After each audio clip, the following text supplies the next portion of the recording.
Just off the Kona coast on the Big Island of Hawaii, an endemic group of 16 giant manta rays can be found feeding at night on millions of zooplankton.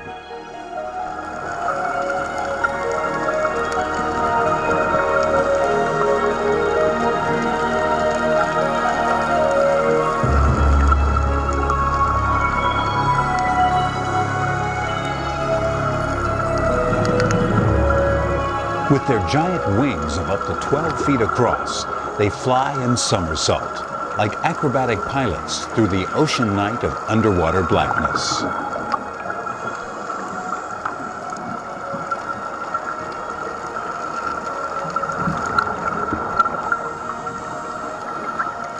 These giant manta rays, as well as their cousins, the sharks, have a cartilaginous skeleton which provides excellent flexibility and strength for movement.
Manta rays are pelagic or open water swimming animals and can navigate long distances throughout the warm, temperate oceans of the world.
mantas also feed on the larvae of fish and the larvae of invertebrates that float and swim in the open water.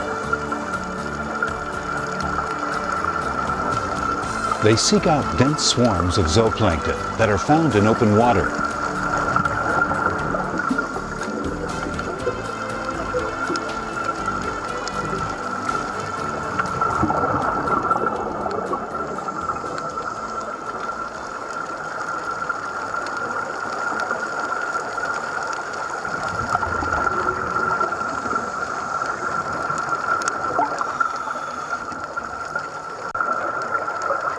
The rays swim through the water to filter feed on the suspended microscopic organisms. This type of feeding is called ramjet feeding.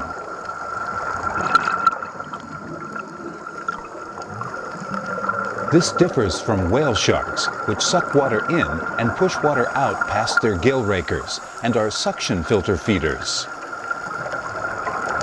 The whale shark is not a whale. Rather, it is the world's largest fish.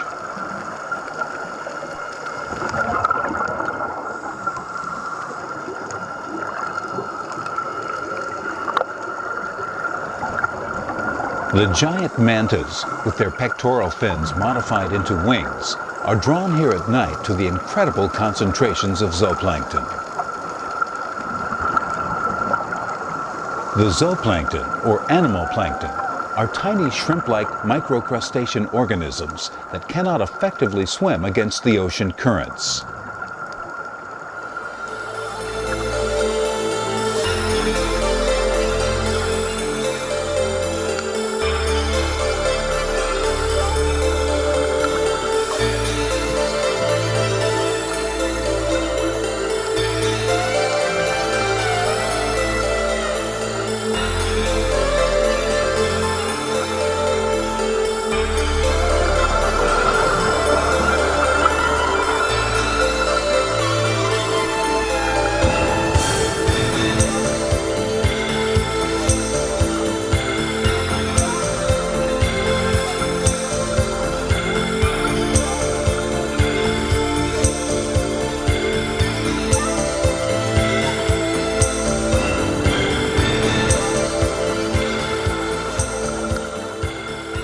The masses of zooplankton are attracted by beams of light from scuba divers and the abundance of other plankton to feed on. The mixture of scuba bubbles and zooplankton attract the manta rays to feed on the plankton.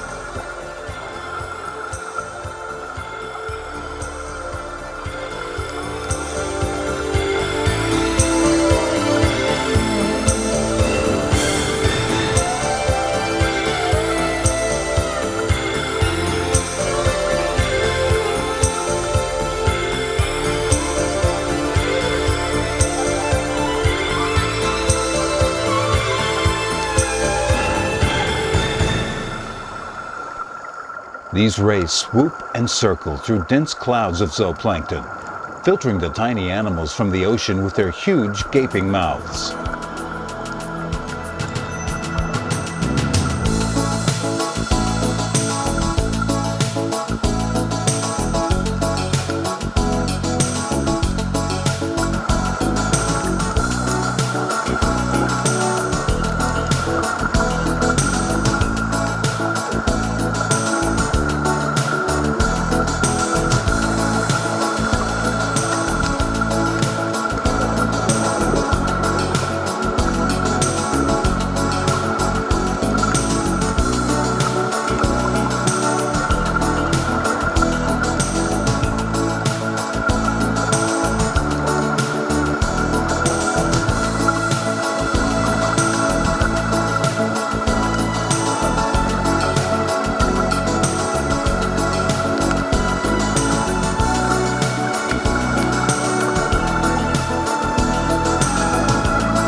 Other fish, besides the manta rays, are drawn to the swarms of zooplankton food.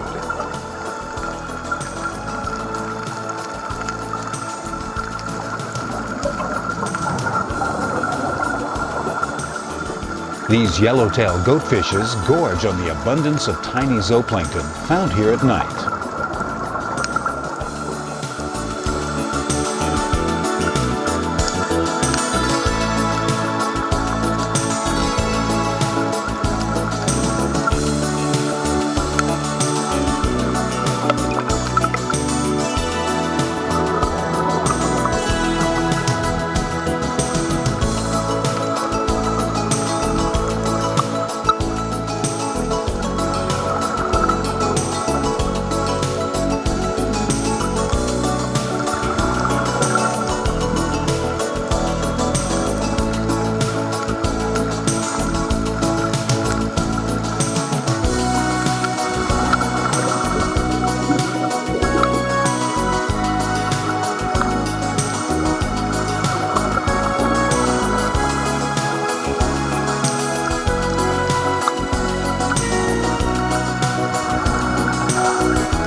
Mantas are also called devil rays and have characteristic cephalic or head lobes. The two cephalic lobes, or cephalic fins, are extensions from the manta's head region.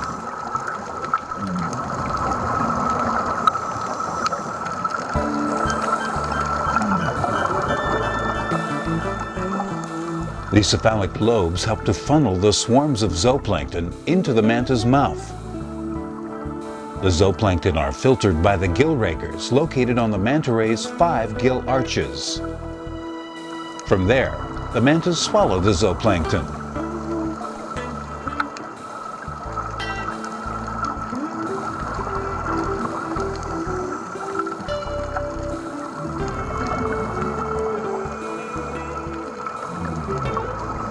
Each manta ray has distinguishing marks on its underside that can be used to identify one ray from another.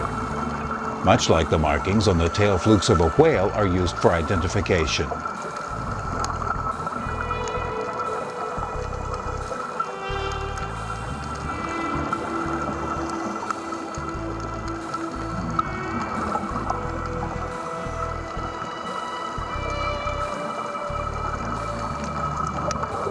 Manta rays can reach 20 feet across.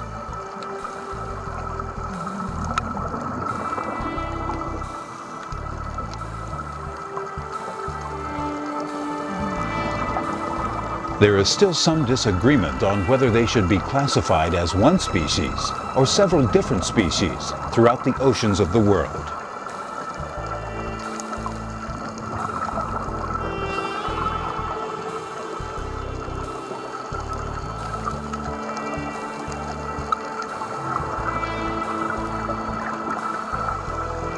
The interaction of scuba divers and these manta rays is not without some concern.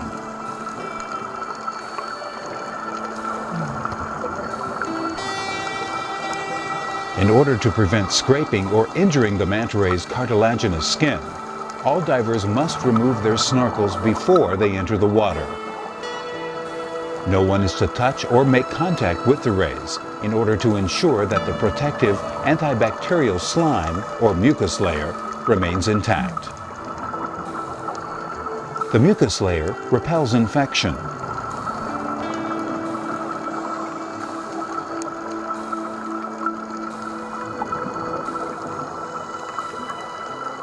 The divers need to stay on the bottom with lights above their heads to ensure the mantas stay above the lighted areas and no physical contact is made between the divers and the mantas.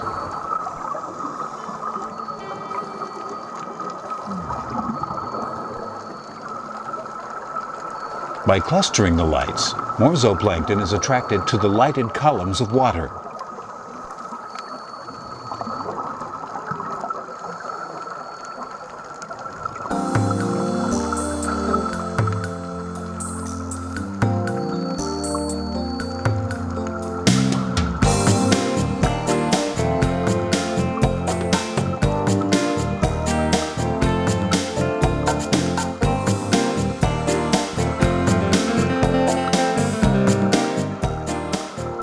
When you're down here, watching these acrobatic giants feeding, you can't help but wonder what they might be thinking.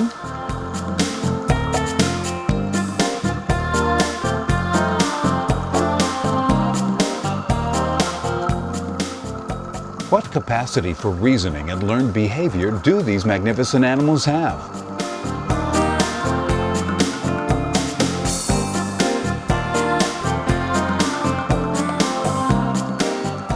Intelligence is interpreted by humans only with what we reason as logical by our own human-centered thinking.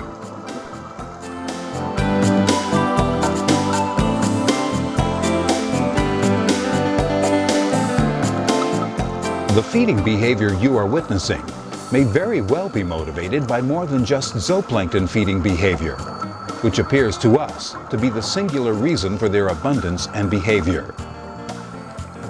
It is likely that manta rays like these have adapted complicated behavioral patterns and communication systems for feeding, navigation, and reproduction that we do not fully understand.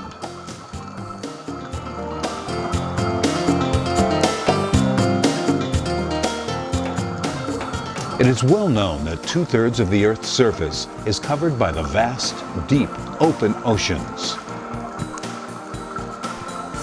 Yet, this vast inner space holds countless unknowns, especially when it comes to the nocturnal behavior of nomadic creatures, such as the manta ray.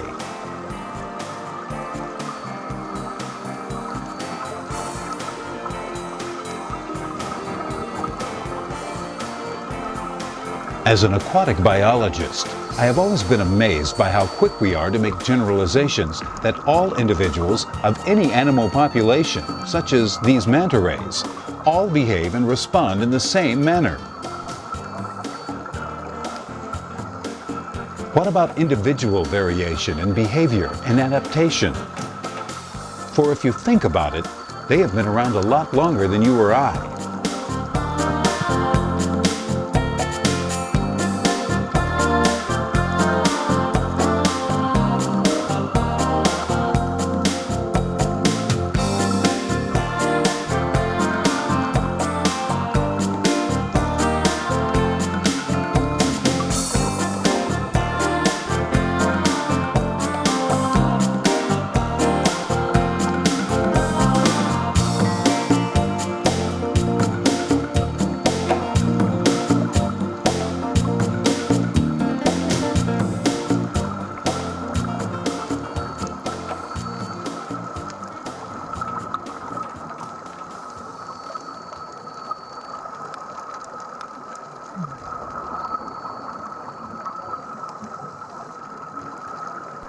Populations of mantas such as these have shown great adaptive learning capabilities throughout time. Most certainly, individual mantas within this population have different survival and behavioral traits, and have a uniqueness as an individual organism that should not be overlooked.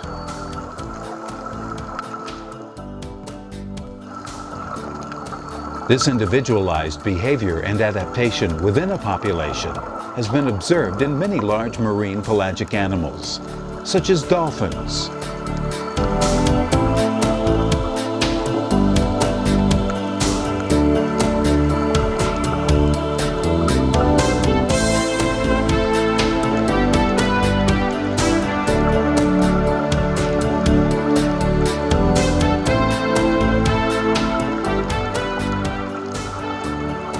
sharks,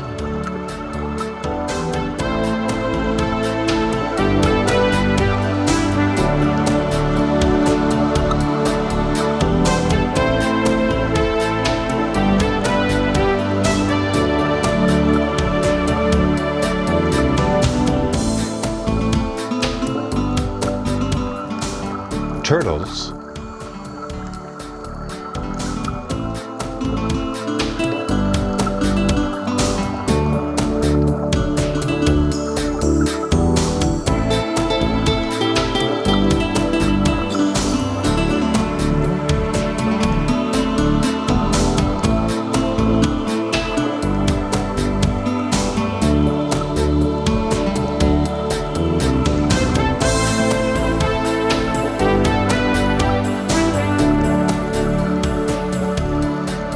and many others.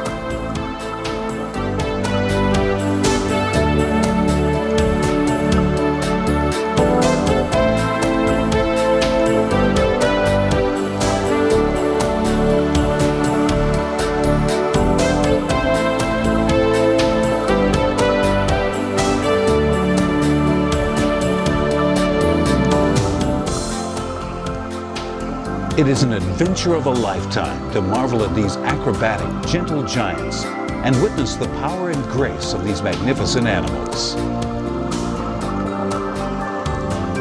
The unique nocturnal feeding behavior of these giant manta rays off the Kona coast of Hawaii provides for one of the most exciting adventures in diving anywhere in the world.